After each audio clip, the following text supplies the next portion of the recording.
Jesus Christ, son. You can't do me like that. Like, I can't put that in the video, but I also really need to put it in the video. Oh God, I could have taken this a lot further. I'm not going to. Hey, welcome to the Brute Podcast. Welcome to the Brute Neighbors podcast. I'm Seth. I'm Phillip. Don't worry, you won't know why we're laughing because that's all cut. Yeah. It's probably for the best. Oh yeah, this is the show. We talk about everything. Yay! Yeah. So today we have what I think is our most exciting show yet. We have your favorite, my favorite, months. The concept of months. Yeah. In a year. Of course. Why wouldn't you? Next up we have Abbey Road, the acclaimed last original album by the Beatles. And then finally, Philip will be surprising me with this week's mystery topic. I'm waiting with bated breath. I think you'll like it. I feel like you've probably either seen it before or like if you haven't, I think you'll enjoy it. Okay. All right. So let's break open that calendar. Well, I was thinking, am I going to be able to remember all the months? I mean, there's 12. There's at least 32, right? At least. Yeah. Only very vaguely related. Do you know that thing about how so there's the the 12 Zodiac signs? Yeah. That they don't go exactly to the months, that but do not match up with the months. Yeah. Apparently there's some bullshit about there being a 13th Zodiac sign or some shit. Yeah. What's that about? Okay, so supposedly thousands of years ago when they first came up with the Zodiac, there were 13 signs. And I think it's Ophiuchus was the extra one. And for whatever reason, because 13 was an unlucky number and 12 was the number of the gods, they were like, okay, we're gonna have to make this a little bit more neat, and so they just cut it. The reason why I know so much is because that was actually the topic of one of my hit comic strips that I used to make for my middle school newsletter. God. Rob and Bob is great. Jeez, please post a link to that. Please share that. Posted below. Actually, Seth, the answer is the person who got rid of the 13th Zodiac was the Zodiac killer. Oh. Yeah. Oh my. Yeah, see? Look at you. Should have seen the movie Zodiac starring Jake Gyllenhaal. Was that what that was about? Did you think it was about a serial killer? No, it's right there in the title. Zodiac, man. I could have sworn Jake Gyllenhaal and Mark Ruffalo were gonna bang by the end. Oh, did they not? Did we watch the same movie? I saw the porn parody of Zodiac. Oh no. The Zodiac thriller. I could have come up with a better one. No, that's as good as that's the best you can do. Oh, okay. Well, let's actually talk about the month. Yeah, good stuff. We're doing great. Months are a weird concept because, at least in the calendar now, they serve no purpose. They are essentially useless. They don't mark anything. I mean, the concept of a month is to track sort of the rotation and revolution of the moon. It's meant to be one full cycle from full moon to full moon, which is why you get one full moon a month. But the way our year is set up, because we base it around the sun's revolution, it's not perfect, which is why you get a blue moon, like a month with 2 full moons. But I mean, we have stopped using months that way in the Western calendar for thousands of years. And so right now they only serve as kind of like just something to break up the monotony of the year. Yeah, just kind of loose categories. So we don't just go from day 1 to day 365. Yeah. Yeah, when you think about months are pretty pointless at this point. Because it's just a loose collection of days. But really, if we really want to go down this rabbit hole, we can, analyze time as a concept being, time's an illusion. While I was doing research for this video, and 5 minutes ago, like an excellent scholar. By research, I mean when I scrolled through the Wikipedia page for 10 minutes earlier today, I found that like when the original version of the calendar we use today, the Western calendar, was first invented, the original Roman calendar, it did lunar months, so 1 month per one full moon, but they only had 10 months, which Hmm. is why the last 4 months have September 7th month, even though it's the 9th month, October 8th month, even though it's the 10th month, so on and so forth. Yeah, And so that makes sense. it started with March, and in the winter time, they were just like, there's no months. The year It's a free ends for with all. December, and then just it's kind of no man's land until the spring again. Well, yeah, Which I they're thought too busy, trying not to starve to death to worry about time as a concept. I thought that was really interesting because we have it in our minds of months as just a unit of a year. 12 months make up a year. It's weird to think about when, like, thousands of years ago this calendar was first being invented. Months were completely independent from the year. Like, there was a year that happened, and months were just something that happened separately. Somebody declared partway through the year, okay, we're having the first month, and they used that to tell time, which I thought was a really weird way to think about it. I say we burn all calendars and We just we lose track of time. we follow the sun and the passing of the seasons. Yes, yes, and just get rid of all these man-made concepts and become one with nature. You know, Except I nature sucks. you know Get what? poison Yeah, ivy let's get rid of all man-made inventions. I'm done with clocks and indoor plumbing and and podcasts and all that, podcasts, all the those internet. those needless Poison. things. It's a liberal invention to poison kids. Jesus Christ. Okay. This is an interesting direction we're taking tonight. So, what's your favorite month, Seth? That's a great question, Philip. um, so it's going to be one of two, either June or December, which I know are literally polar opposites. Mm-hmm. But I love the sort of holiday feeling of December. I love the lead up to Christmas, and I love all the holiday decorations. I love the snow when I'm in a part of the country where you can see snow. So, Um, not where I, I am. I love the warm feelings that are associated with it. Yeah. And then June is just like the perfect vacation month. It's warm, but it's not blazing hot yet. That's the month you go to the beach in. That's the month where when you were a kid you got off school for summer break. Mm-hmm. Just a lot of June is the month to go out and do things, and I've always really liked that. Yeah. See, I'm not a big summer guy. Like, I like the cold. I hate being hot. Yeah. Especially because, like, at this very moment, hopefully not or for too much longer, I walk everywhere. So, like, summer is just fucking miserable. Oh yeah. Because, like, the thing is, like, and this is my argument anytime people try to fight me, I'm like, yeah, no, I need it. I need places to be cool. Is that it is so much easier to get warm than it is to get cool.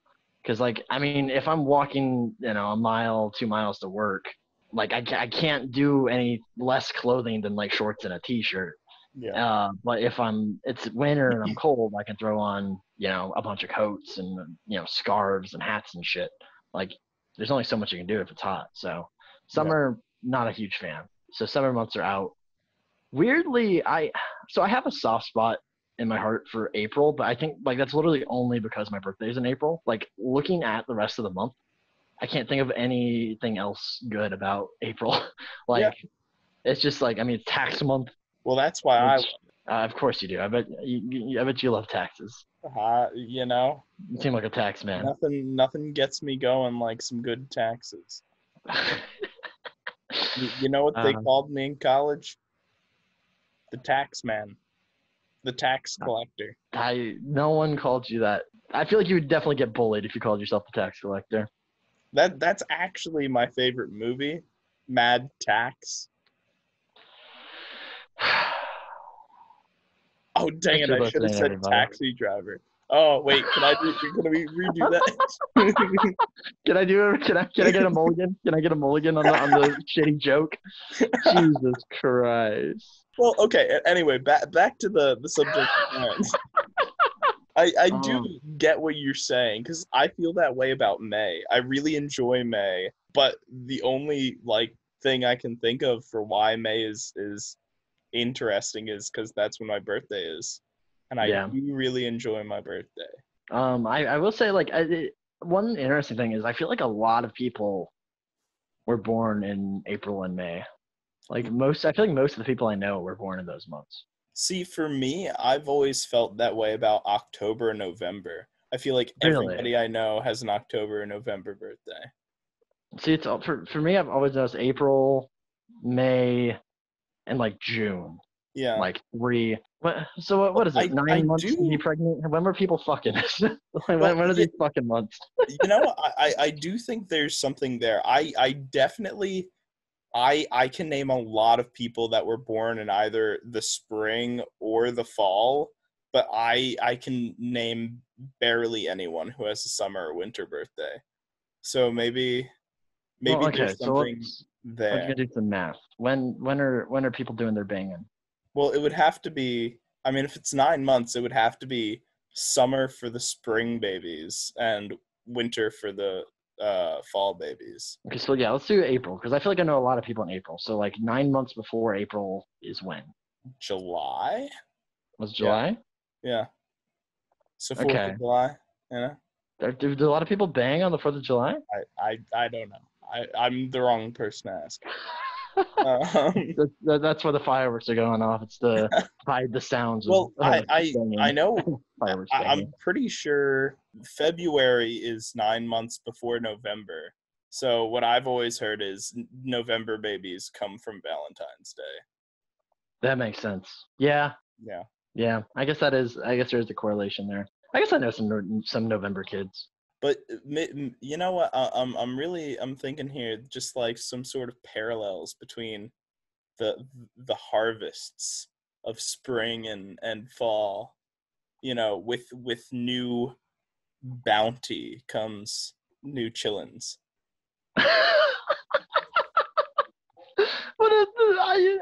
You're probably I'm right, but doing like something. that's a weird. What are you doing? Because I don't know what you're doing. You. Wait, okay, no, wait, I fixed it. Summer, it's too hot. People need to stay inside in the AC. Winter, it's too cold. People need to stay inside in the heat. When people are inside, boom, bam. Mm-hmm. And I guess it makes sense. fall and springtime, people go outdoors.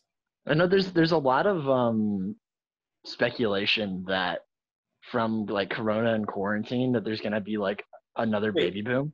and I see that coming, but that makes sense because you said most of the people you know were born in the spring. 9 months before that would be the summertime, which it's super hot down in the south where you grew up.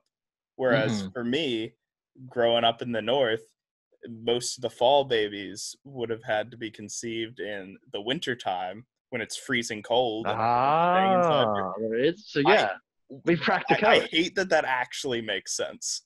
Yeah, no, I think you might have valid reasoning there. That like yeah, like 'cause, yeah, summer you go inside. All right, we're bored. Fucking.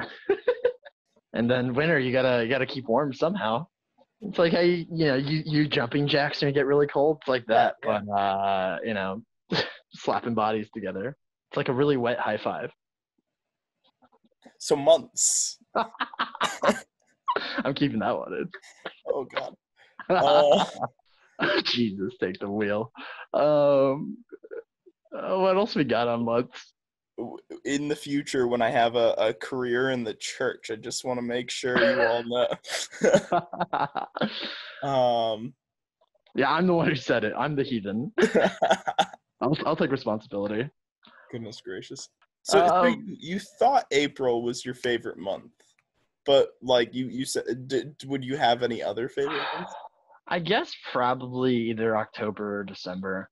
Hmm. Like, super generic answer, but like October, Halloween and shit. I do like me some Halloween shit. I now that you mention it, I do really vibe with November, because November you got your full fall aesthetic, pumpkin spice everything. The leaves are beautiful colors. You've got Thanksgiving, which Thanksgiving is a totally underrated holiday. I love Thanksgiving. Thanksgiving never did much for me. It's like, yeah, you eat some food. Yeah. Well, I mean, particularly for my family, being all my extended family being all spread out, we would always Hmm. travel somewhere for it, Yeah. and so it was always like a big event. Yeah, see, we only ever did like a huge extended family Thanksgiving like once that I can remember. Like the rest of the time it was Gotcha. just like direct family. But yeah, Halloween's dope. So October is good, and then like October is also when it starts to like cool down a little bit. Yeah. Yeah. It's not as insane, and then you can enjoy all the spooky, scary skeletons. Don't joke around. We know the reason why you love October is because it's in the middle of football season. I genuinely didn't even realize that's when football season is. Someday I'll know football. Hey, I have been a Mr. lifelong fan of Vikings the fan. Vikings. Yeah, I've been a Oh, lifelong fan of the Vikings for about a month now. hey, look, you know a player on the Vikings. Fuck, I did. I forgot him. No, Oh no. I had him. I Is gotta check is my is notes. is Kirk Cousins still in there? Oh yeah, yeah, Kirk Cousins. Yeah, he's still the quarterback. I know him. Yeah, big old Vikings fan. You know what they call us Viking fans? The Vikings. Like, I feel like bike sounds like a slur. I don't like that. ooh, yeah. I don't think it is, but it sounds like one. I know people definitely use Vikes for the Vikings. Okay. Unless they don't. Maybe I just made that See, up. that doesn't like. I mean, that's not necessarily a great defense, though, considering until like a week ago we had a sports team called the Redskins. That's Touche. not really defense. That's a valid point. That's oh, people call them that. Is not a great defense. Just like the Vikings do have a great defense. Maybe I don't know. I Look, give a okay, shit about them. everybody. There is nothing wrong with the Huntsville wife beaters. They're fine. Jesus. Excuse you, we're the trash pandas. Oh, I'm so sorry. There's actually a thing like Huntsville, like I forget what sports thing it was, but they had like a contest to like name their like some sports team, and the people voted for Trash Pandas, the Huntsville Trash Pandas. I think that might be your minor league baseball team. I don't. I I don't know, but I appreciate that. That's fun. I like that. Yeah. We need more fun teams. You know, Yeah. like not racism. Yeah. We can talk about Zodiac some more. What's your Zodiac sign? I'm a Gemini. Fucking Geminis. Okay. I have a lot of Gemini friends actually. I've dated several Geminis. I am an Aries. You would be an Aries. What does See, that mean? I'm actually an INFJ. So. Oh God, I don't remember what I am. On those, No, honestly. I actually I've never taken it because I've taken it several times. I I'm always I that like weird one. have a lot of opinions about Myers-Briggs. But that's not we're Did not doing you? Myers-Briggs this Yeah, week. no, I am a Chandler according to the Friends BuzzFeed quiz. Ah, yes. I'm a Donatello of the Teenage Mutant Ninja Turtles. I'm a Michelangelo, so Hmm. I don't know if I see. I don't know if I see you as a Mikey. who would you see me as? Maybe like a mix of Mikey and Donatello. Yeah, I would say I can see that. Hey, I'm gonna pump out some hot takes, even though this has nothing to do with our subject for today. Donatello is the best Teenage Mutant Ninja Turtle, and if your favorite Ninja Turtle is Leonardo, you're boring and lame. The objective best Teenage Mutant Ninja Turtle is Michelangelo. I like And Mikey. He's my second favorite, but Donatello's my boy. Donatello's my second favorite. So, we can Yeah, agree that those are the superior turtles. yeah. As Raph opposed is to okay. He's angry. Ugh, angry turtle. gotta They should have just called him Angry Turtle. Just had all these like Renaissance names: Leonardo, Donatello, Michelangelo, Angry Turtle. I got really into Michelangelo artwork for a little while, solely so that I could say that Michelangelo was my favorite artist because he was my favorite Ninja Turtle. hey, art imitates art. Technically, it's just full circle. You get Jesus. It's.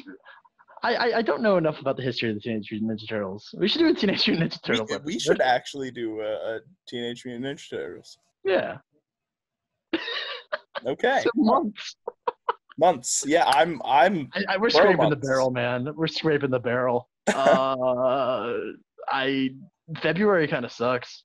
February does kind of suck. It's short. It's cold, but not fun cold. It's like there's not much going on. Like, sure, there's Valentine's Day. I've only had like 2 decent Valentine's Days ever. Like, I don't give a shit about Valentine's Day really.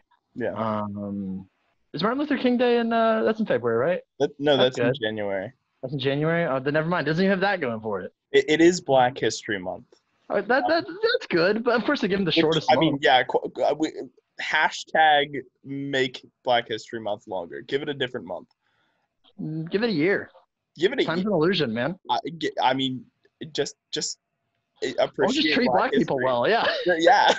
Just stop discriminating against African Americans. That would be a lot better, Novel concept. Hey. We're breaking barriers. So anyway, up next on the cis straight white boy podcast.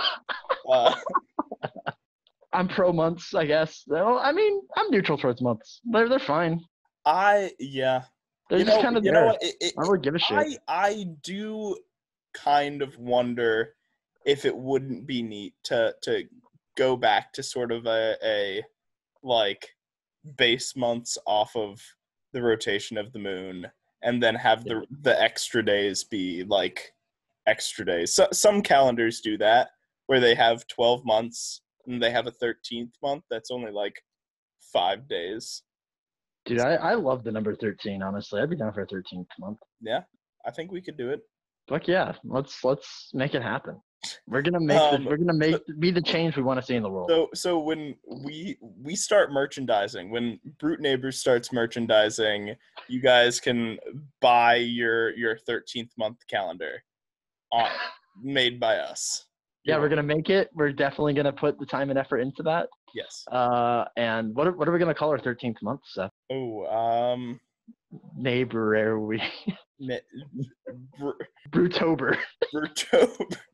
Brutober. There you go. Bro.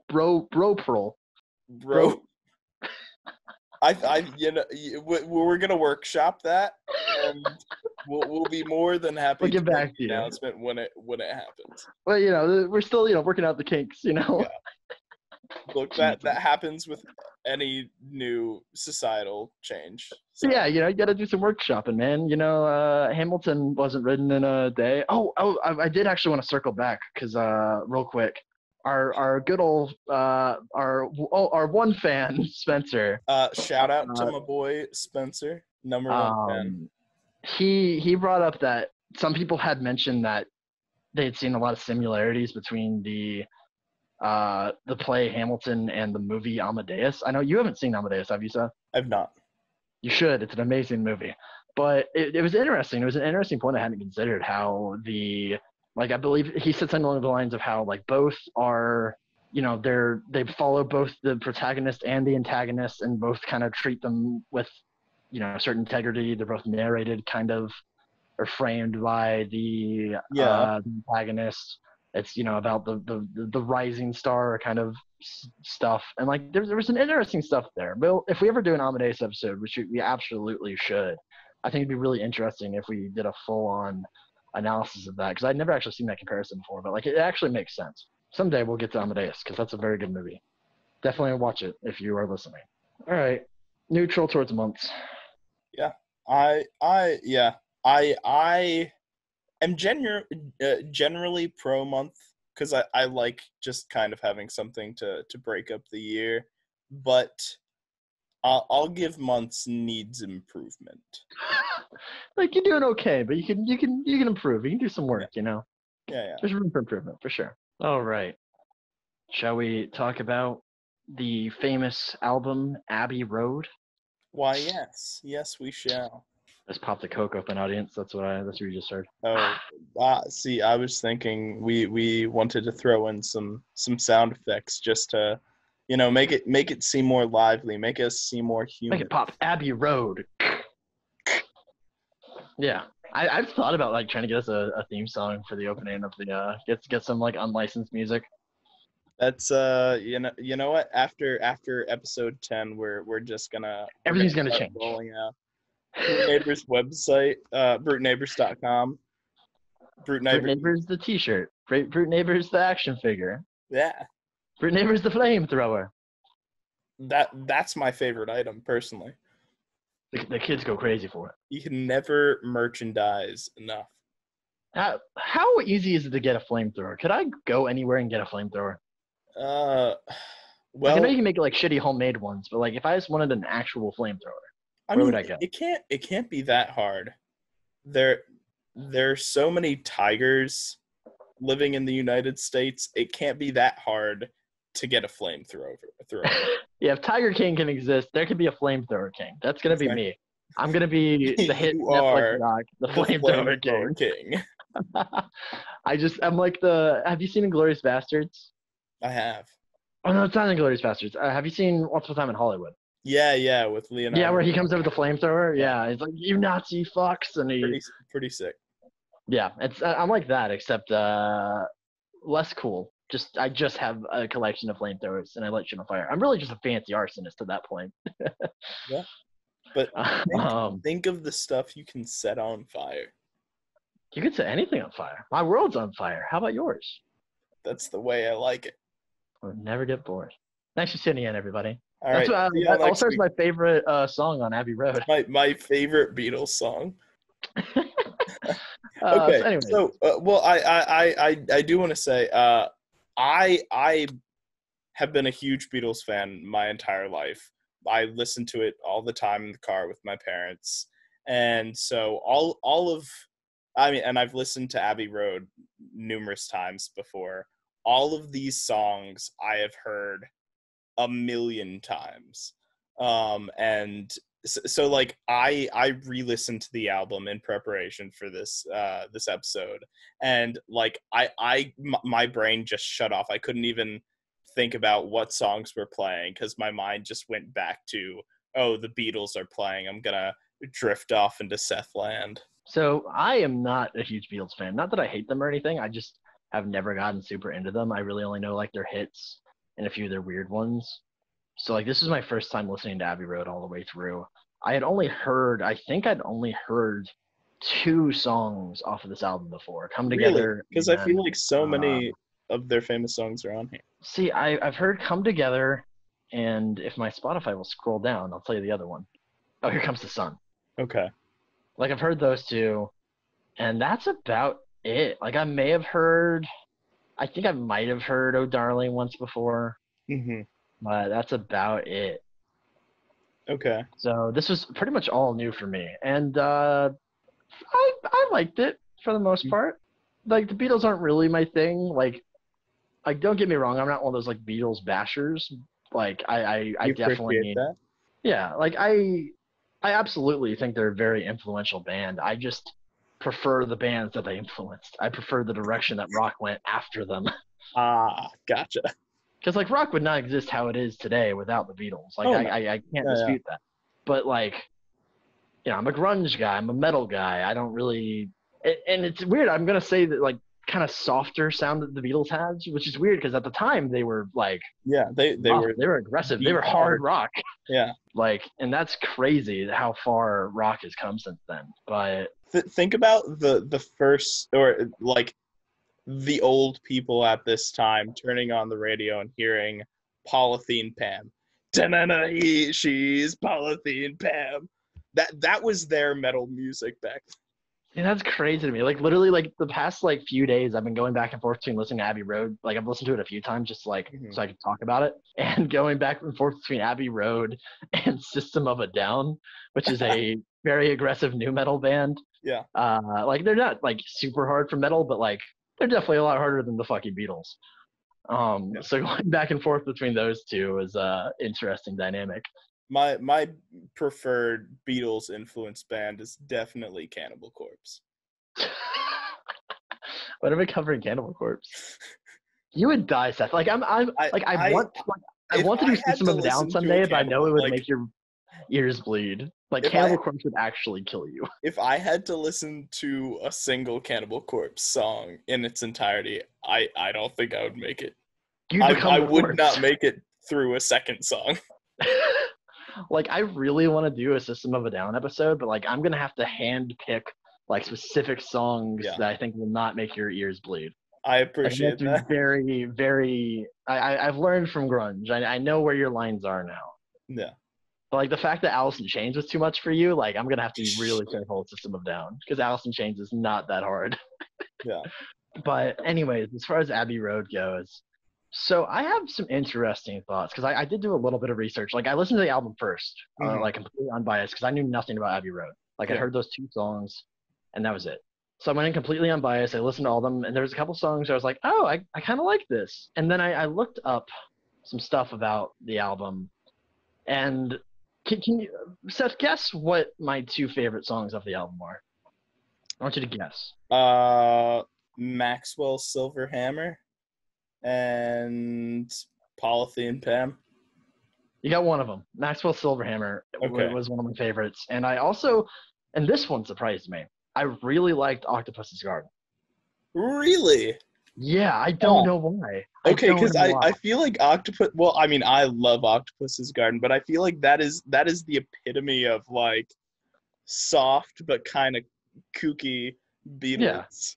and I think that's the thing too. Is even before this album, like what little Beatles I had heard, like I'm not a big fan of their hits, honestly. Like Come Together and Here Comes the Sun and all their other big ones, like they're fine, they're good, but like I just never jammed with them. The Beatles songs I really like are Yellow Submarine and I Am the Yeah, Walrus. The kind of weird shit. Like I think yeah, that's where for me that they thrive is the I, weird I would shit. I would agree with that. But yeah, and like so I did some reading. Yeah, Maxwell Silverhammer is definitely my favorite off the album. It might be my favorite Beatles song that I've heard now. But I was reading up on it, and apparently it's like one of the Beatles' most hated songs, like both from audiences and like the Beatles themselves. Like Paul McCartney loved it and was obsessed with it, but all the other Beatles hated it. And like I it was apparently like their worst recording session. really I did not know that.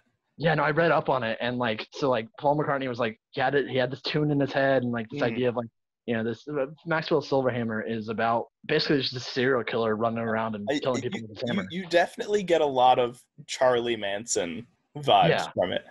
yeah. So it's just this, but it's like the sound is like a kind of childlike, almost nursery rhyme, Yeah. like kind of fun, childlike, kind of innocent sounding, combined with these very for the time and given the Beatles like kind of gruesome subject matter, and like just the marriage of those two together, it vibes with me because I love my dark edgy shit and like kind of like the subversion Yeah. of the childlike little thing combined with this dark edgy shit. Like it's fun. I like that. But yeah, no, the Beatles, like the other three members of the Beatles, they got into massive fights about it.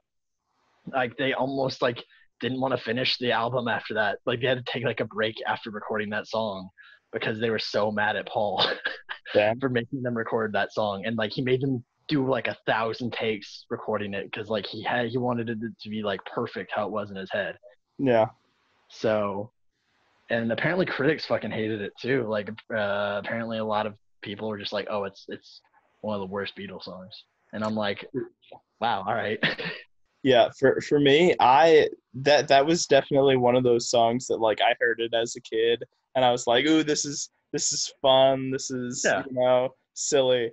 And then as I got older, I would listen more and more to what it was actually saying and be like, "Oh, Yeah. oh." That's how it was when I listened to the album. I listened to it and like I didn't really like hear the lyrics really. I was just like, well, it's cute little tune.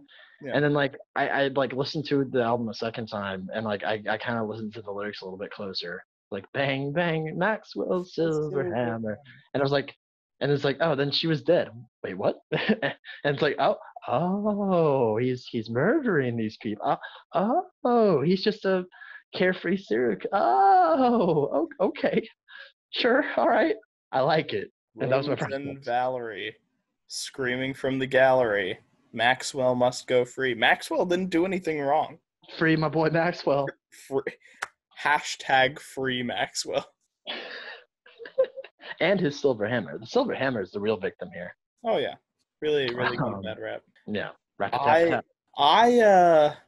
so my favorites from this album are probably like the last ones I ever heard. So the ones that I had not really listened to until this album, which is "You Never Give Me Your Money," which is Decent. yeah. I don't know why. It's got kind of a weird vibe to it. I like how it gets like kind of bluesy, like Yeah, partway through. I like the middle where it's out of college, money spent, see no Yeah. future. Yeah.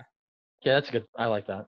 And then well, okay, so a number of these songs kind of meld together as one Yeah. whole song. And so I really like Golden Slumbers, Carry That Weight, and The End as one cohesive song, even though they're three different songs. Yeah. Well, I mean, they're also short. Like, I think all of them except the end are under 2 minutes. Like, Yeah. everything from Mr. Mustard to Carry That Weight is all under 2 minutes long. And honestly, everything after Paul and Bean Pam just kind of blends together for me until Yeah. Her Majesty. Yeah. I mean, I think it's kind of there's something so poignant about those songs, that sort of cohesive unit being the last original song to come out by the Beatles, not including Her Majesty, because that's like Her just fun Majesty. enough. I love that. That's him getting with the Queen. him. Well, and we'll talk about that in a second, because I do want to talk about Her Majesty. But and I also think just like that they did not know that they were gonna break up during the making of this album before it would be released. John Lennon would leave the band. They did not know any of that was going to happen, and how ironic it was that the very last song at the end of their album was The End. Excuse you, it was Her Majesty. Well, they were trying to tell us that the Queen broke them up. That was it. It was a royal decree. It wasn't Yoko Ono. It was the Queen. She was John Lennon's secret lover. Oh no. But I think Her Majesty is so cool. Well, it's cool because it's just kind of them plucking away at the instruments. But it's also neat because, I mean, bonus tracks were not really a thing back then.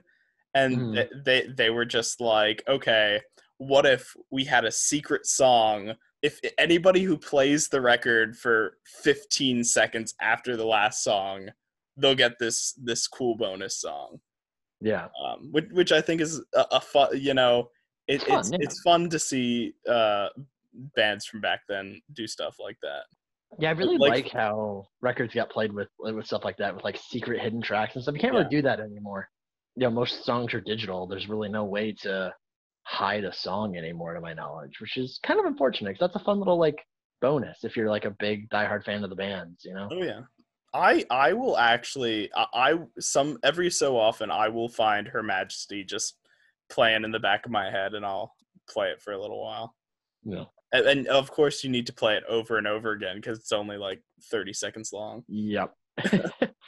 I'm trying to think. Let me look back over the track list. There's a few songs that just didn't do much for me. Like "Oh Darling" didn't do much for me. It's just generic rock to me, like super generic. Like I couldn't vibe with it. Okay, so I've mixed feelings about "I Want You," "She's So Heavy." I have mixed feelings because the first like half, it's a fucking like almost 8-minute song. The first half is kind of, I have similar issues with it that I have with "Oh Darling," where it's just kind of generic sounding, like just kind of like, God, they're just strumming along. It doesn't seem, it's a generic like love song or whatever the fuck. But then like the second half, the instrumentation does pick up and actually becomes like a heavier rock song. It's like probably the heaviest on this album. I would go so far as to call it their hardest song. Really? Well, it at least it gets to be like, it gets to the point where it's their hardest. Yeah, because that's the thing, is like, it's, again, it's an 8-minute song, and it's very like, I mean, literally "She's So Heavy" is about the length as the last like 5 or 6 songs combined. Like, I feel like there's not a lot of substance there until you finally get the heavy instrumentation, and that kind of like gets my interest again, because I kind of just zoned out during it. Like during the first half, it's just like, I want you, and it's just like it just got old. But then like once like I thought it was a different song once the instrumentation started, and then also the ending of that song is interesting because it ends very abruptly. Yeah. It ends very abruptly and then goes straight to Here Comes the Sun. It's like there's this Well, weird, like when you're and listening to the album straight through, there's like a really long pause in between the two songs, which is interesting. well, I did want to ask you about that because I noticed that too when I was listening through, just how like and it's definitely intentional, going Yeah. from the heaviness of literally of She's So Heavy right into Here Comes the Sun, do do do do, Yeah. which I think was a bold move, but I think it worked, at The least for song me. placement on this album is interesting because like a lot of albums either like they'll either start kind of slow and work their way up to harder, or they'll start hard and then the last few songs will be kind of like slower ballad kind of songs. Hmm. And like, and not every album's like that. Like, I mean, I'm gonna use this as a reference because it's what I know the best. But like 10 kind of goes up and then comes back down. Like it gets harder and harder and then it gets soft again towards the end. But even this album doesn't even do that. Like it bounces around all over where it'll have like kind of a harder, faster, upbeat song, and then it'll go like it goes from Octopus's Garden, so I Want You So Heavy, to Here Comes the Sun, and then because it's kind of a, like not heavier, but it's like it's a harsher sound than Here Comes the Sun and Octopus's Garden for sure. Yeah. And then you go from Because to You Never Give Me Your Money. Like it's very eclectic. It's really the vibe is kind of all over the place with this album. And I Yeah. don't know. And honestly, I mean, from what I have read and understand, I think that's kind of. Would you say that's an ongoing theme with the Beatles? Because like they all did, like didn't they all contribute songs? Like they all wrote songs. Yes. Yeah. Yeah. Yeah. So I they had very different tastes, from what I can tell. Well, and that is something that I found very peculiar about the Beatles, is that there are Paul songs and there are John songs, and people who, I don't really think of it this way, but there are a lot of Beatles fans who have very distinct uh like categories in their mind of John songs and Paul songs and George Mhm. songs. Yeah, even like just when I was reading up on the album, like Maxwell Silverhammer was very much a Paul song, Yeah. and Octopus's Garden was very much a George song. Hmm. And I don't know about the rest of them, but like it almost seemed like that was kind of like I don't know a ton of Beatles history. I know there's some whole drama with Yoko Ono or some shit, but Yeah. it seemed to me like, again, after reading like 3 Wikipedia articles, so I'm not a Beatles scholar by any means, but it kind of seemed like this was kind of a long time coming. It seemed like there were tensions Yeah. between the different styles and them just not being cohesive. Well, I think that is another reason why Abbey Road is so important, or so sort of distinct, because it is not just the Beatles' final work. It is a swan song. Like they were essentially dead. They were about to break up after Get Back, and Yeah, wasn't Get Back like a super rough recording yeah. process? Oh yeah, they hated that. And well, and particularly their manager had died recently, and so Hmm. after that, the band was just falling apart.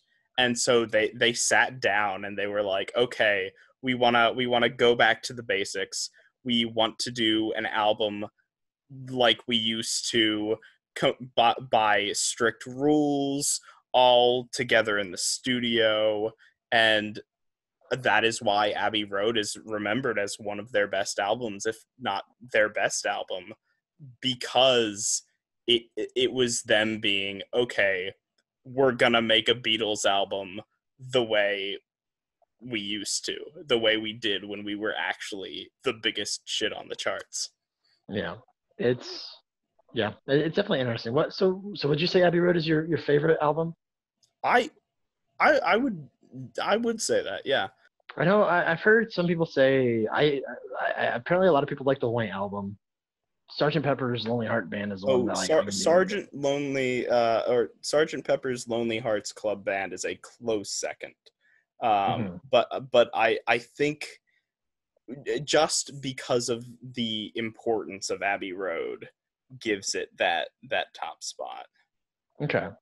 I see. I'm interested to like. I kind of do want to listen to maybe not all of the albums, but like I'm curious to like kind of know more about their history now, because like I there are some interesting like Yeah, stuff in there, and I kind of like I liked reading up on the drama.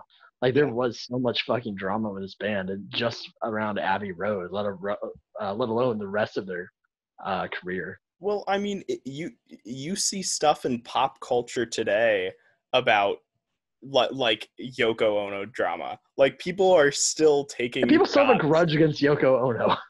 People are still taking shots at Yoko Ono and John Lennon, like 40 years later, 50 years later. Yeah. Like that's insane. Like, and really, like, I show you how little I know about the Beatles. Like, I really only knew Yoko Ono from like her art. Yeah. Like, cause like there's she has that one piece I forget what it's called, but like where they cut like pieces of cloth. Hmm. Like they have audience come up and cut her Yeah, clothes. yeah. That's a super influential art piece. Mm. I definitely recommend looking that up because like I know Yoko Ono gets a lot of hate, but like she's actually a very interesting and kind of revolutionary artist in her own right. Well, and Yoko Ono is definitely it is a very it's not an early example because this has been happening since the dawn of time, but it's a very early example for sort of our modern pop culture of toxic fanboys being toxic to a woman who Mhm. maybe she had some sort of effect on something that could be perceived as negative, and then the fans just completely became horrible to her. Yeah. And I mean we see that all the time nowadays, and that is a very good example of that happening Yeah. 50 So years. it's definitely probably the most prevalent example because Yeah, like people still take yeah, shots at Yoko Ono to this day. Like it's a yeah, meme at this point. Like it's not even about necessarily even hating Yoko Ono. It's just a meme at this point. It's just yeah, a joke, you know. yeah. So it's interesting. Uh, Wait, so I was reading. Did you have something else to add, or? no, what were you saying? So yeah, so I was reading like through the shit, and I stumbled across something that somehow I'd never heard of before, and it fucking like threw me through a loop. The Paul is dead urban legend. I wanted to talk about that. Yeah, I stumbled across that, and I was like, "What the fuck?" Yeah. Okay. I'm so glad you brought that up because if you didn't, I was going to. Uh-huh. Like that was the thing that like threw me through a loop. Like I went You down had a never rabbit heard of hole. that before? I had never heard of that before. Okay. I feel like I'm like in retrospect, like I'm like, oh, that like I'll think of like a joke from something. I'm like, oh, that must have been a reference to that. But Yeah. like in and of itself, I did not know about Paul is dead. Well, yeah, for those of you who don't know, just sort of to summarize it, it's this conspiracy theory based off of the fact that on the album artwork, Paul isn't wearing any shoes, and so He got a step with the other Beatles too. yeah, and so people say that means that is symbolic of the fact that Paul, at the making of this album, had died and was replaced with an identical look-alike. Yeah, dude, it was wacky. Like I was reading through, like there's a whole fucking article on it, Yeah, and like, well, I mean, probably hundreds. Like yeah, like they were saying about like people thought he had died in like 1966, and then like they had a look-alike contest in secret, hmm, recruited this random guy who apparently like had a name. I'm yeah. gonna see if I can find Well, it. some people say that it was a guy named Billy Shears Yeah, from the reference in Sergeant Pepper's Lonely Hearts Club Band, where they're like, "Let me introduce to you the one and only Billy Shears and Lonely or Sergeant Pepper's Lonely Hearts Club Band." And Yeah. that was their way of sort of winking at the audience, introducing Billy Shears as Paul McCartney. Yeah. And like people like were looking for all these different clues, like because the band started like having fun with it, like and Yeah. stuff to do because like it went on for a few years. Oh yeah. That like apparently in the song Glass Onion, John Lennon song, here's another clue for you all, the walrus was Paul, and then like people flipped out about that, like, oh, that must mean something. And like, yeah, and they dug through, like, the album art of Abbey Road was a sign that, and because he apparently died in a car crash, and apparently some people got mad, like, how can you disrespect Paul like that you made the picture on a crosswalk when he died in a car accident? Oh my gosh. And like people like lost their shit about it. And like that is crazy. Like this was a worldwide phenomenon, like a legit worldwide conspiracy theory. That wasn't even just like a joke thing. Like people seem to like genuinely have believed this. Yeah. And that's so crazy to me. Well, Like how did that happen? Sort of side note, one of my favorite short films that I've ever seen, and I actually I watched it doing homework for a film class in college. It was about the Beatles going off and doing a bunch of drugs in the English countryside, and Paul ODing, and that like the rest of the short film is essentially about them trying to hide his body before running into a like English yokel doppelganger, Billy Shears, and deciding, okay, so here's what we're gonna do. Just And switch them out. I think it's so funny that even to this day, I mean, well, even to this day, people believe the conspiracy. There are people who still think Paul McCartney died, and the Paul McCartney who is still making music today is not the real Paul McCartney. So Billy Shears just went and did his own thing and kept the name for just shits and giggles. Yeah. That's so wild to me, man. It's weird how, I mean, I guess we still have like celebrity worship is still very much a thing. Yeah. But like, do we have conspiracy theories to that level, or like that Elvis is still alive? Like, because those were big. That was a big conspiracy theory too. I would say, I mean, well, there's also Tupac still alive, Biggie's still alive to a lesser extent. I mean, I feel like my favorite is that Tupac is like a hologram or some shit. Like, yeah, have you heard that one? That's wacky. I mean, there's sort of mean rumors, but I mean that's nothing like actual conspiracies. Yeah, and like I mean, even the ones that are like, I guess could be classified conspiracies, like, oh, like I bet Lady Gaga and Bradley Cooper are actually dating. It's just stupid drama. Yeah. It's just drama shit. It's not like fun. Like Paul was actually dead the entire time, and they faked it all, and then they felt guilty about it, so they left clues. Little Clues did you know, would Beyonce actually died in childbirth with Blue Ivy, and Jesus. so it's all just been... Oh, damn. See, if you watched The Lion King 2019, you would see the hidden clues that Disney left. Goodness gracious. If you listen to the song in that movie, I couldn't even tell you the name of that Beyonce song. The person who Jay-Z was cheating on her with was actually the memory of the old Beyonce. It was the hologram of Tupac. And Billy Shears. It was a threesome. Oh, God. Oh, see, there we go. We made a conspiracy theory. Look at us. Boom. I believe I was going to get the spread. Yeah. You know, what's not to believe? Jesus Christ. One last thing I do want to mention is going off of the fact that Paul doesn't have any shoes, just sort of how iconic the album artwork for Abbey Road is. That, I mean, that was on college dorm rooms for decades. It's been like parodied a bajillion times. I would say that is probably the most iconic album artwork of all time. Nirvana's Nevermind is up there too. Baby. That's definitely up there, but you're definitely right though. Abbey Road is definitely one of them. It's like it's probably that. Nevermind. Yeah. I don't know. There's like that Michael Jackson pose is very iconic. But I don't know if that's from an album. Yeah. Art or not. Yeah, I think it'd probably have to be, to the Abbey Road. or Nevermind, I would say, are definitely like the big two that have been like referenced so much in like everything. Yeah. I mean, it's classic. Like it's very simple, but like it's just really like it blew up. What is your favorite Beatles song overall? Like not even necessarily just off of Abbey Road. I don't know. Hey Jude always has a soft spot. There's I don't know. There's just always so many that I love. Mm-hmm. I the Ballad of Yoko Ono, or the not the Ballad of Yoko Ono, the Ballad of John and Yoko. You Never Give Me Your Money. Mm-hmm. Across the Universe. I definitely say look up Being for the Benefit of Mr. Kite. I don't know that one. That is, yeah, that is their strange. Oh, Sergeant Pepper's Lonely Hearts Club Band, love that.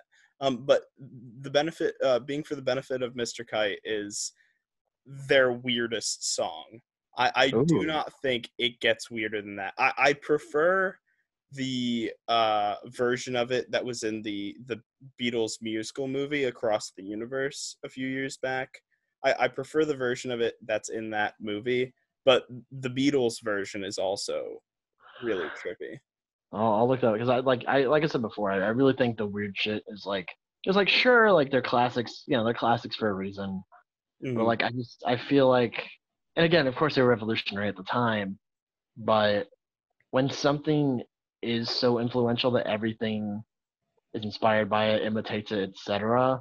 When you go back and see or listen to that thing for the first time, it feels less impactful because you've seen everything else that it inspired it. Like it's why like I went back and I watched the movie Halloween for the first time about a year or two ago and wasn't really wowed by it because like the entire time I was like, oh, I know exactly what's gonna happen. I've seen this a million times. Oh wait, that's because this movie came first and everything else kind of ripped this off.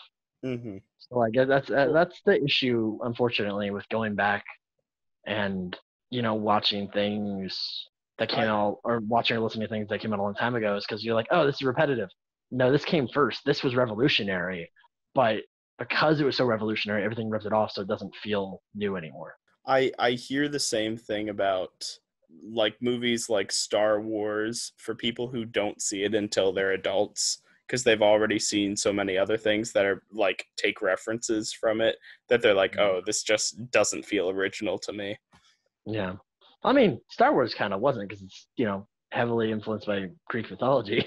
Well, I mean, And like Lucas blatantly ripped off story points from like a million things. okay, just because George Lucas read A Hero of a Thousand Faces and followed it letter by letter doesn't mean And then you have Aragon, which is a story ripoff of Star Wars, which is a story ripoff still of everything good. Okay. else. Hey, the movie wasn't. Okay. The books Well, were, yeah. but the movie sucked. I mean, you could say that about a lot of movie adaptations. Yeah, we've talked about movie adaptations on the podcast before. There's a lot that goes into them, and unfortunately, studio meddling is why so many adaptations get just murdered. Yeah. Because they don't understand the source material. They just know, oh, this made a lot of money as a book. Let's make it a movie, but we're gonna make it like as what we think a movie should be, and not care about the source material at all. Like, because usually those things, the reason those books and stuff are famous and beloved is because they do something different. But then they want to do something safe with the adaptation and completely lose the point of the book or whatever they're adapting, and then it's fucking pointless. Like you lose the soul of it. No one fucking cares. Yep. So, but like studio meddling's bad. I'm an auteur man through and through. Let the director have full say. If it sucks, blame him. If it doesn't, then cool. I'm trying to think what other Beatles songs I like. I really like Yellow Submarine. I really Have like you seen the Yellow. movie Yellow Submarine? I've not. I need to. It's a fucking trip, dude. I'm sure. Yeah, theater. It was fun. I'm jealous. I wanted to go. Was that when it was being shown down in was it Like Montgomery? Montgomery. Yeah, Yeah. that Okay. was an interesting night. But the movie was good. What I could hear about it, I need to watch it again with subtitles because man, because it was like an art theater, so their equipment wasn't as good as it could be. and Okay. then their super thick accents. I had no idea what the fuck they were saying. Yeah. But it was fun though. Visually, it's amazing. Hmm. It's just the animation is just so wild and it's great. Always been a big fan of I Am the Walrus. Hmm. I Like, don't like I don't hate I Am the Walrus. I really enjoy it, but it's never been my favorite. Like I'm never gonna go out of my way for it. I suppose it's fair. Like, I mean, that's how I am with most Beatles songs. Yeah, yeah. Yeah. I was thinking You know what? about. I will say these were not the two songs that stuck out to me the first time I listened to this album, but the two songs that I find myself consistently just randomly humming. I won't have listened to these songs in years, and I will find myself just humming Mean Mr. Mustard or Polythene Pam. I Um, did like Me, Mr. Mustard. Like, that yeah, was fun. yeah, Unfortunately, like those songs are so short. Like, yeah. they're not there long enough for me to really be impacted by. Hmm. Like, unfortunately. Another reason why the Beatles are so like ingrained in my personality was I remember when I first discovered YouTube, and like that when that was something I did for recreation, was just get on the internet and surf YouTube. There was this old Beatles TV show from the 60s, because merchandising, where they would play, it would be Beatles songs with with animation and sort of different sketches going on around the songs. Mhm. And I just remember watching so many of those short little episodes and just getting really into them. Oh, Fool on the Hill. That is an excellent song. I don't know that one, unfortunately. Didn't they I had like a ridiculous number of albums? Like, how many albums did they have? Like, I mean, I know it was double digits. had to have been a lot. The Beatles had to be up there for the most songs of a major producing band, because I feel Apparently, like bands these days have they either do not have a lot of songs, or they do not have a lot of songs that ever make it to be singles. And the Beatles, I would say a good, at least a good majority of their songs are identifiable as mhm, themselves, yeah, whereas these days maybe three songs an album off of your average artist ever make it to airtime. yeah. They definitely had a lot of songs get radio play, which is impressive. Like, the only other band I think that would get that gets even probably comparably as much radio time for like not just the singles is probably Queen. I would agree with that. I would say that is correct. Yeah, because even like other big rock bands, like even like Nirvana is still beloved by a lot of people, but I can like they only still name you like mostly. 5 Nirvana songs. Yeah, like I mean, yeah, and half of those you probably can only name because of me. Yeah. I mean, but both Elton John and Billy Joel are sort of the same way, but they're Yeah, individual. I feel like individual singers are kind of different. yeah, they can theoretically pump out a little bit more. Yeah. Apparently, Abbey Road was their 11th studio album. Okay. Yeah. You know who else had 11 studio albums? Pearl Jam. Hell yeah. Oh God. Gigaton came out this year, March 27th, I believe. Yes, March 27th. It was okay. I mean, the Beatles had a 12th album, Let It Be, but it was just a rehash of all their old stuff. There was nothing new on it. Wow,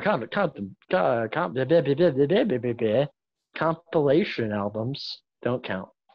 Nope. They do not. Best ofs don't count. But yeah, no, the Beatles are fun. Was it the Monkeys that they had like a rivalry with?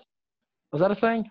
I mean, I feel like the Monkees were just a rip off They're just of the Beatles. because they didn't have like a rivalry with like some band, like for a little bit there, at Well, least at the beginning. I feel like the only band I would think of that I think of as being a rival would be the Rolling Stones, but I don't know if they had any real interaction with one another. Doing some quick Googling here. Oh, the Beach Boys. Yeah, okay, I can see that. Yeah, apparently they had a pretty big rivalry, which is interesting. Huh. Yeah, I mean they kind of they go after similar demographics, but they're two very different vibes. Yeah. Beach Boys are good. I like the Beach Boys. Oh, I love the Beach Boys. Yeah, that's interesting. Yeah, I don't know enough about that. But Beach Boys are good. I mean, I'd probably like I'll say like I've been on a Beach Boys kick before in my listening to music career. I've never really been on a Beatles kick. So I think I plus one of the Beach Boys there. But I mean that said, I can probably name more Beatles songs than I can Beach Boy songs. I just like the Beach Boy songs I know substantially more. Mm-hmm. Other than Maxwell's Silverhammer, I don't give a shit if it's controversial. It's a fun fucking song. It is a very fun song. I just, just this, like that. That feels like that could be like the opening song of some weird like serial killer indie horror film. Like, Yeah, absolutely. Like, it's kind of like the for fuck. You haven't seen Get Out. There's a fun like kind of charming little song that's playing at the beginning of Get Out as a bad thing is happening at the beginning of the movie. It's great, and it kind of gives me that kind of vibe, Maxwell Silverhammer. Yeah, okay. This is a complete tangent, and we need to move on to our next topic. But I do. Okay, we spent like 5 minutes on months. We can go over on Beatles. Yeah, I want to express how upset I am that Tiny Tim has been commandeered by horror movies. Like, are you familiar with Tiny Tim? Like from Christmas Carol? No, he did like tiptoe through the window, and, Yeah. a bunch of songs like that, and like they're good songs, but so many of them have been used for horror movies because I mean he had a creepy high pitched voice.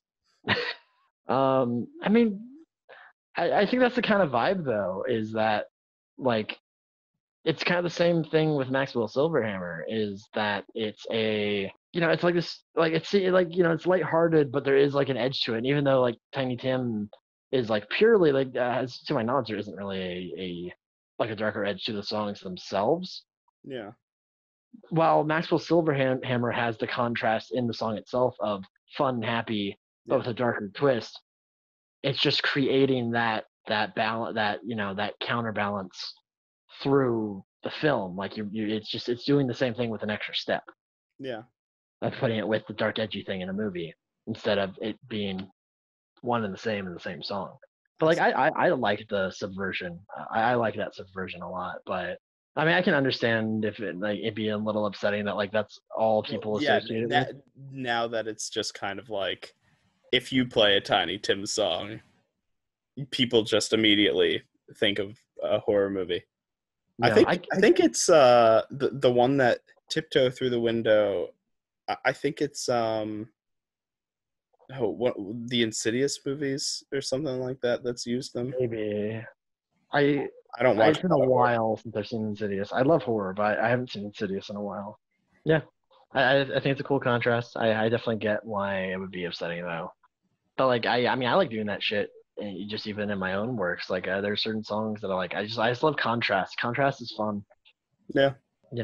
And I think that's why Maxwell's Silverhammer resonates with me so heavily. It's just like I love the contrast. I think it's fun. It's a cool concept. And Paul, I liked Maxwell's Silverhammer. Fuck the other Beatles for not liking it.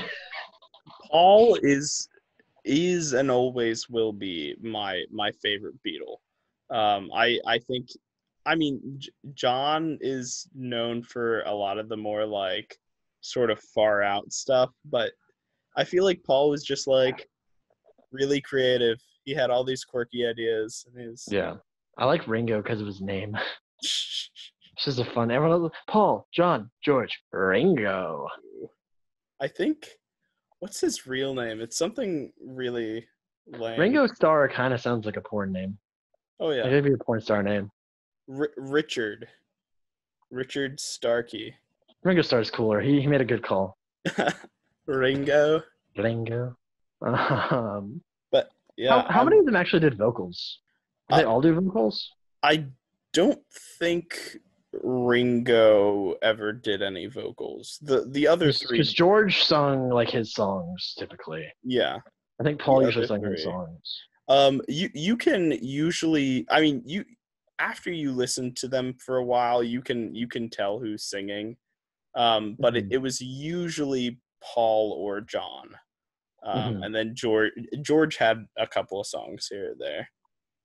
It was fun. I was reading this one like debate that they were having, like the transcripts of it, that like they were trying to divide up, like, okay, each of us write 4 songs for each album, except Ringo. He gets 2. And they decided this while Ringo wasn't there. Good It's just like, decision. and it's like, maybe that's why they broke up and not Yoko Ono. Yo, I mean, honestly, they treated Ringo like a punching bag. I'm surprised Ringo wasn't the first one to leave. Yeah. Well, it's because like Ringo probably didn't give a shit. Like John and Paul were the uptight ones, like the super artsy, like we have our vision, let's go our way. So of course they were the ones to leave first. Ringo was just there for fun, man. He just wanted to play some music, have I a good just want to time. play on the drums, you know. Oh, Ringo. And then they also shat on George. Yeah. Apparently Paul shat on a lot of George's songs, so it was pretty fun. They're like, you're giving me shit for Maxwell Silverhammer, but you let George write his shit. Like it was literally like it was a whole fucking debate. It was honestly a lot of fun reading it. But yeah, like the Beatles are definitely interesting. Like it was actually a lot of fun reading up on the history that I did. Like I think I liked reading their drama more than I liked the music for the most part. But like the music's fine too. Like they're like again, like it doesn't resonate with me in particular, but like I can absolutely recognize how influential they were to not only rock, but I mean just music as a whole, and like Yeah. celebrity culture and just pop culture in general. Like they have had an incredibly lasting impact. Like they are absolutely one of the most influential bands of all time, possibly the most influential. I just don't vibe with them much. So I'd say I'm pro Abbey Road. I enjoyed it. I'm glad I listened to it. I I'm might pro listen to Abbey some Road. more. I would say Abbey Road is probably my favorite album of all music. Oh wow, it's Yeah, impressive. yeah. Well, just because I mean every song, like I can vibe with every single song, and I feel like every single song, and obviously there's some that I are just kind of like they're just kind of there, and then there are others I really vibe with. But I cannot think of any other album where I vibe with every single song. There are so many songs, and every song feels unique. Even Mm, if you do have songs like Golden Slumbers and You Never Give Me Your Money, which use the exact same tune. yeah. But even with the same like stuff, they like still do play with it Oh differently. yeah, Like yeah, yeah. so, like, there definitely is a lot of creativity, and there was a lot of talent there. I just like some hard shit. We're gonna do System of a Down Oh god, relatively soon. I'll I'm hand pick. afraid. I'll only do 1 or 2 that'll make your ears bleed. Ah, The rest I'll be very careful. oh no. They're a good band. They're like the only good new metal band other than maybe Korn. And Korn is like they're cheesy but they're fun. Hmm. Disturbed's okay. I can kind of vibe with Disturbed. A lot of the others are. Oh, this may or may not make it in, but there's so. Do you know the band Puddle of Mudd? Yes. Okay, they have a very famous song called "She Hates Me." That gets a lot of shit, and they have a couple other ones like "Blurry" and stuff. They're kind of well known, but they're like a 2 or 3 hit wonder. They did a cover of the song "About a Girl" by Nirvana, Mm-hmm.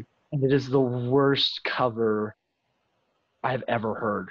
I mean the instruments are fine. Like the first like 20 seconds of the song with the strumming in are like, oh okay, this is fine. And then the guy starts singing. And it is physically painful how bad he sings it. Like this is a professional singer who's been Mm-hmm. singing for decades, and he just butchers this song. I'm gonna post the link in the description because it is humorously bad. They did. There was a cover that they did on like XM Sirius Radio or whatever, and it is painfully bad how much he butchers About a Girl. Like he's like screeching and not even singing. And it's just like, dear God, you sing professionally.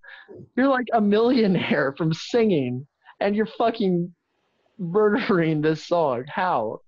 It's humorous how bad it is. Please check it. Maybe it was just commentary on your expectations of art. Yeah, no, he just fucking sucked ass, dude. Maybe he just decided he wanted to sing like a puddle of mud. I don't know. Yeah, Puddle of Mudd's famous for like just sounding like he's fucking being strangled to death. He's making death rattle noises to the tune of Nirvana's About a Girl.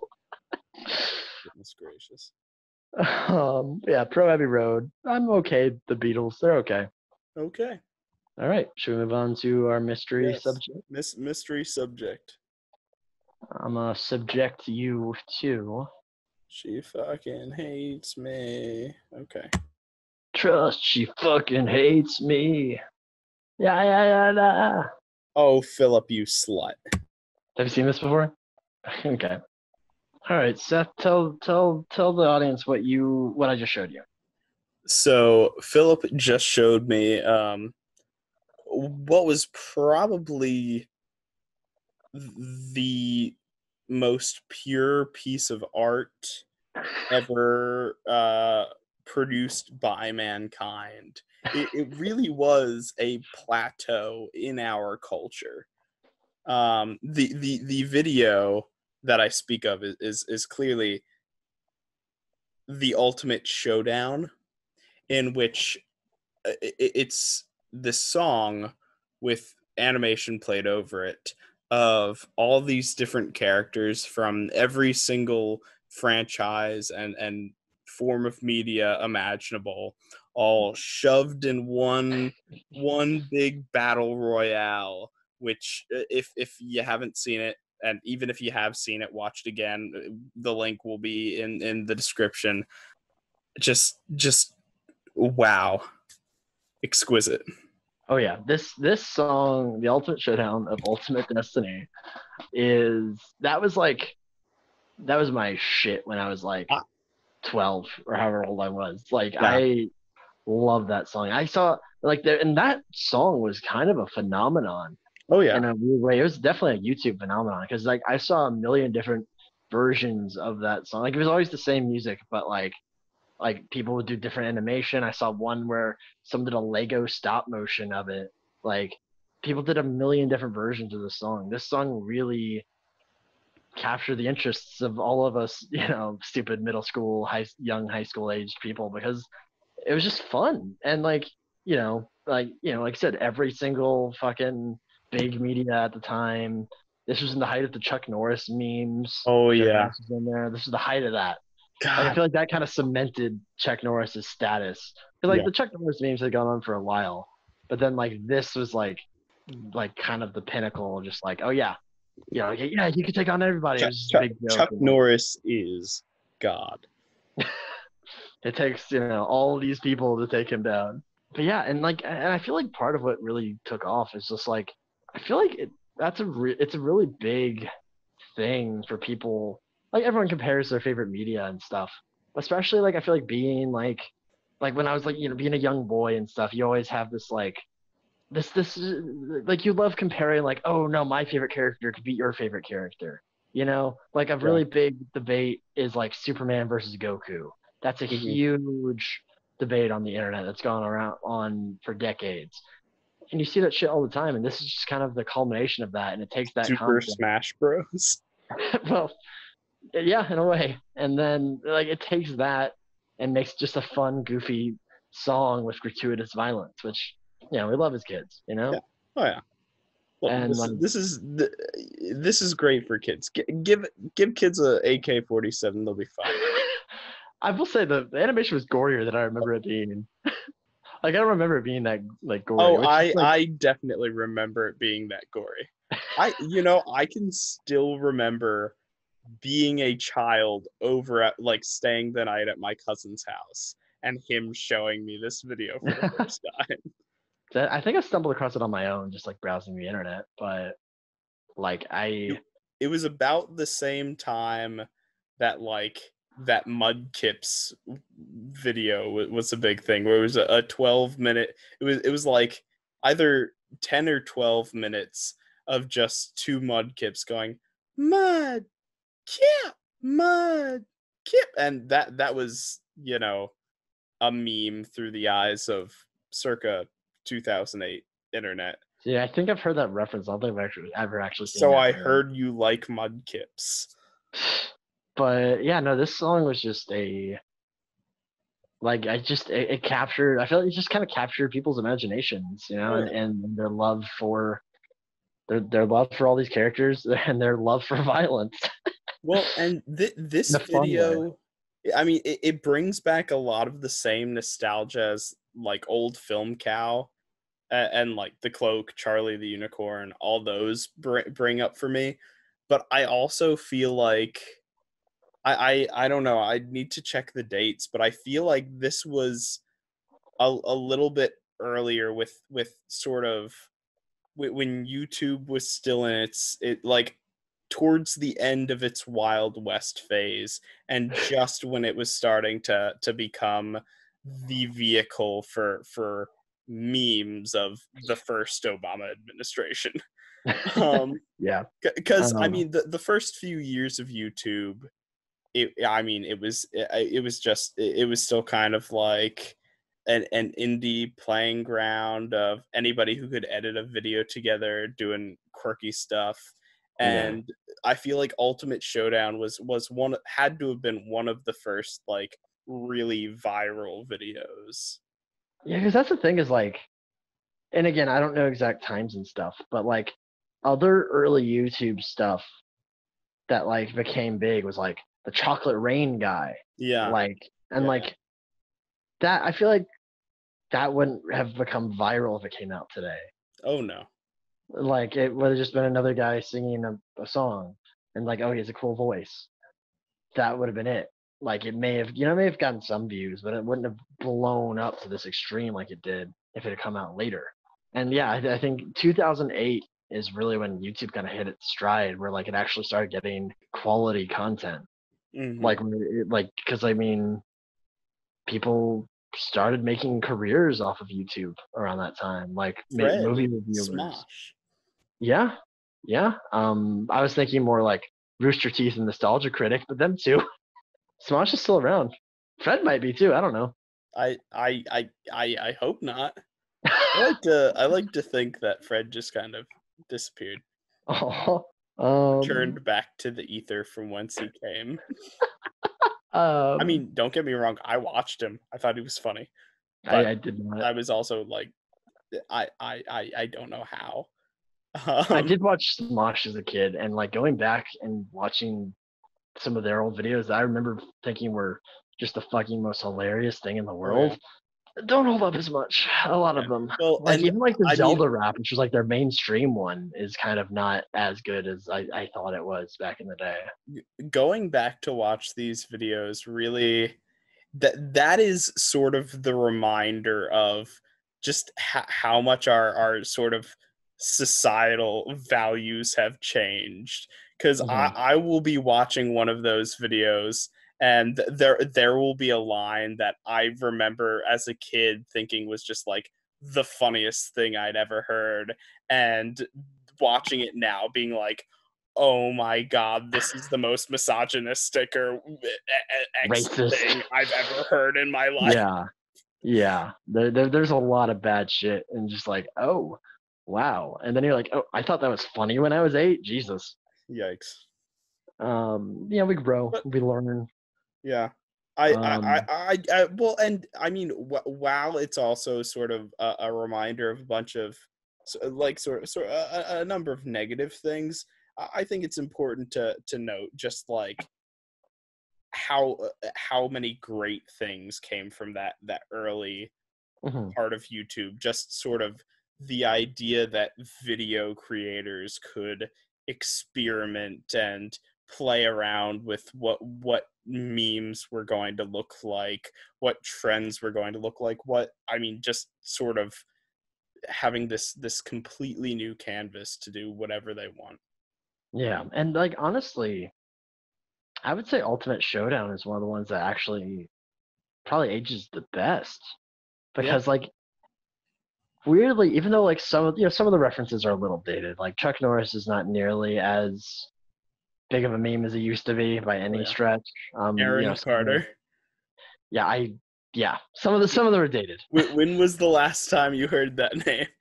I have no idea. I don't even know if I can tell you who Aaron Carter is. I think he sang "I Like Candy." That's literally the only thing I know about him.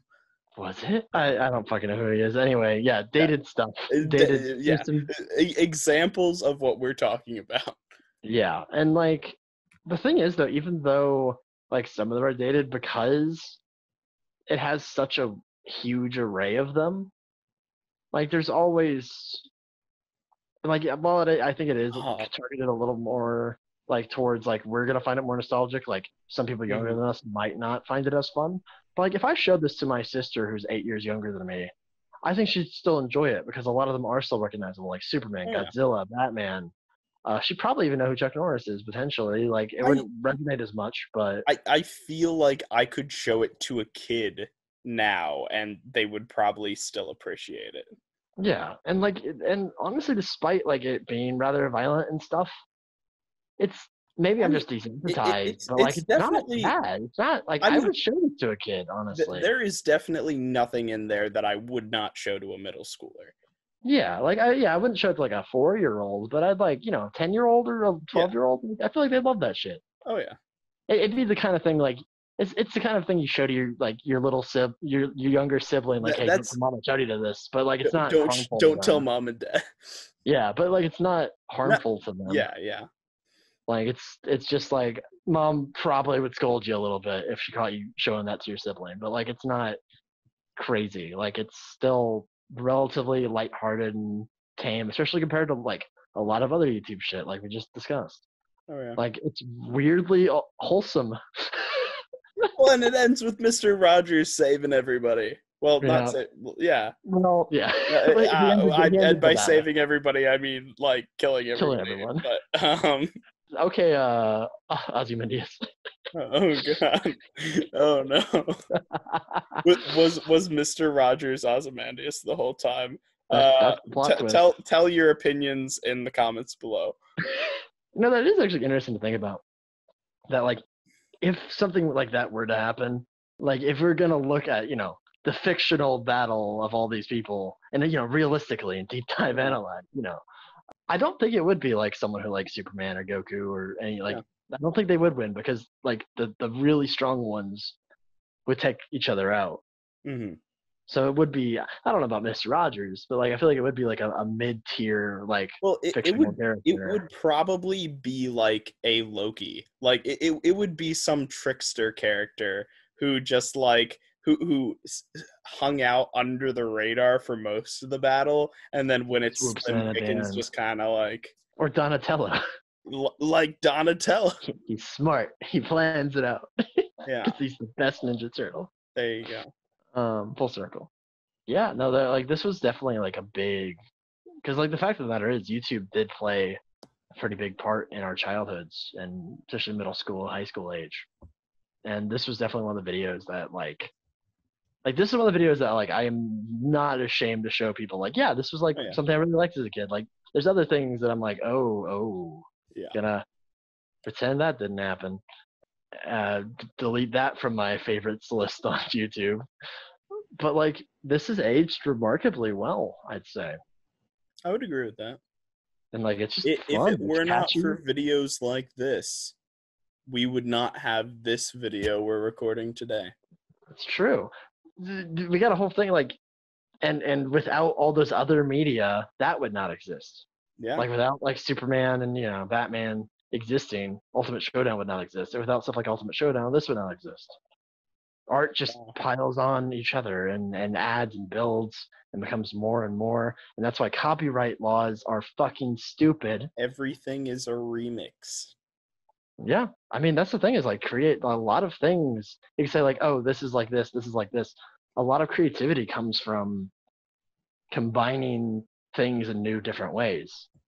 And it's like it's very hard to come up with a completely original story. It's Yeah, mostly I don't recall seeing Mickey Mouse in that video. yeah, because Disney would have pulled that immediately because Disney's copyright laws, or like how they push copyright laws in this country, are abysmal, and which is fucking baffling given that Disney would not exist if copyright laws were as strict, if they were as strict back then as they are now. Disney would not exist. Can we do a copyright episode? Yes, absolutely. The fun, engaging that is content week that 11. people want. What was the other? There was something else we were going to talk about week 11. I'm sorry, week 12. Week 11 is emotional trauma. That'll be a fun one. Emotional trauma and copyright. Yeah. Wow. Awesome. And then Gone with the Wind. The surprise subject is we just jump off a bridge. Credits. Just kidding. Unless. Unless. Oh God. Yeah, I am very pro the Ultimate Showdown of Ultimate Destiny. I think it's a fun one. Very pro. I think it's aged very well. Very fun, catchy song. Good shit. I could not agree more. I am pro the Ultimate Showdown song, video, legacy, etc. Yeah, definitely. If you haven't checked it out, please do. And it's a catchy song too. It's fucking catchy. The chorus is "This thing holds me showdown, Ultimate Destiny." Is it on Spotify? Because I would definitely add that to Spotify. Okay. Yeah, no, it is. I have it on one of my playlists. Nice. I don't listen to that playlist very much because it's not grunge, but no. Or System of a Down. Get ready for System of a Down. It's not next week, but it'll come. It's gonna creep up on you. It's on the way. Get ready for it. I guess thanks for listening, guys. Next week is our 10th episode. Woohoo! Hey, we made it. We're gonna make it to double digits. Seth, did you think we're still on air? Not that there were any barriers to us doing this, except for us not being lazy. Lack of willpower. Yeah. Hey, we made it. We're almost at double digits, Seth. That's impressive. We did it. We are real podcasters. Wow. I have something special planned for next week. I've run some of it by Seth. Yeah. Not all of it though. Okay. It's gonna be a fun one. It's gonna be fun, or it's gonna be a clusterfuck train wreck. Okay. Well, That's a clue. Whatever were you? It's gonna be a real wreck of an episode. Honestly, I think we're hyping it up too much. I think it's gonna be pretty plain. I think there are a couple people I wanted to talk about. Buddy Holly, Patsy Cline. You lost me. I'll explain it to you later. Okay. Thanks for listening, guys. Sorry, sometimes I'm just plain crazy. That was you reused mine. Shut up! You just recycled, which is good for the environment. Erotic asphyxiation. Paul is dead. These were all clues that we left to make sure you, as the audience, knew that Paul is dead. Put in the comments below what you think the next episode's going to be about. It's about Paul being dead. And how did he die? Supposedly. This next what kind of accident? On Brute Neighbors cereal. Uncovering the death. Oh, no. Paul McCartney. Yikes. Thanks for listening, guys. Tune in next week for episode 10, whatever clusterfuck that brings. Appreciate you. Love you.